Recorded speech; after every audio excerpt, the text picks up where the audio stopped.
Lucky Marwat में police operation के दौरान अहम दहशतगर्द हलाक हो गया। पुलिस हुकाम के मुताबिक हलाक दहशतगर्द पुलिस एहलकारों पर फायरिंग समेत दीगर वाकयात में मुलव्विस था। आपको अपडेट कर रहे हैं, लकी मरवत में पुलिस ऑपरेशन के दौरान अहम दहशतगर्द हलाक हो गया है।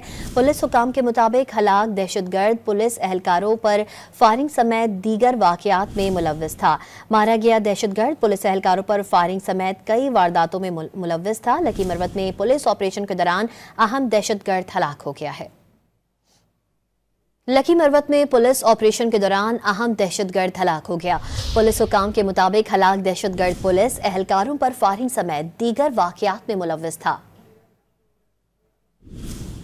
आपको अपडेट कर रहे हैं, लकी मरवत में पुलिस ऑपरेशन के दौरान अहम दहशतगर्द हलाक हो गया है।